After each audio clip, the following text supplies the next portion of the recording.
আমি গত 1.5 মাস আগে একটা কথা বলেছিলাম, 2টা কাটা দাগ আল্লাহর জাহান্নামে যাবে না। হাদিস শরীফে দিয়েছেন রাসূল কারীম সাল্লাল্লাহু আলাইহি সাল্লাম বলেন, 2টা কাটা দাগ আল্লাহর জাহান্নামে যাবে না। 2টা দাগওয়ালা ব্যক্তিকে আল্লাহ রাব্বুল আলামিন বিনা হিসাবে আল্লাহর জান্নাত দিয়ে দেবেন। 1 নম্বরে, যে ব্যক্তি আল্লাহর রাস্তায় জীবন দেয়, জান দেয়, মাল দেয়, অর্থ দেয়, সম্পদ দেয়, সন্তানের জীবনও বিলা করে দেয় আল্লাহর রাস্তায়, আল্লাহ পাক বলেন যেন আমি রব্বুল আলামিন তাদের হিসাব নেব না। কিয়ামতের মাঠে মুসিবতের দিন মাথার মুঠো হাত উপরে সূর্য আসবে, একটি সূর্যের 72টা মুখ হবে, মাটি পুরে তামার মতো হয়ে যাবে, খেপা কুকুরের মতো এই জিহ্বাটা ঝুলে যাবে নাভি পর্যন্ত।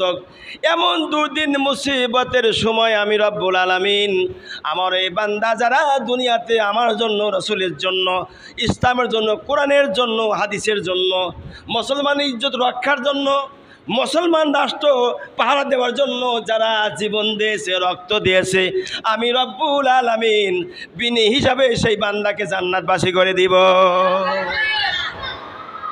এলো 1 নম্বর কথা। এবার আসুন 2 নম্বর কথা আমি সংক্ষেপে বর্ণনা করে যাচ্ছি। 2 নম্বর, ওই ব্যক্তি রাসূলুল্লাহ সাল্লাল্লাহু আলাইহি ওয়াসাল্লাম তিনি বুখারী মুসলিম মুত্তাফাকুন আলাইহি হাদিসের মধ্যে বর্ণনা করেছেন, যারা নামাজ পড়বে, নামাজ পড়তে গিয়ে কপালের সঙ্গে কালো দাগ লেগে যায়, লাগে না? মাথা ঝাঁকাবেন না, জবাব দিবেন। কপালে কালো দাগ লেগে যায়, নামাজ পড়ার সময় কালো দাগ কপালে লেগে যায়, হাঁটুতে দাগ লেগে যায়, 2 পায়ের টাকনুতে যে কালো দাগ লেগে যায়, হাতের ছাপ পড়ে যায়, নাকের উপরের সেজদা পড়ে।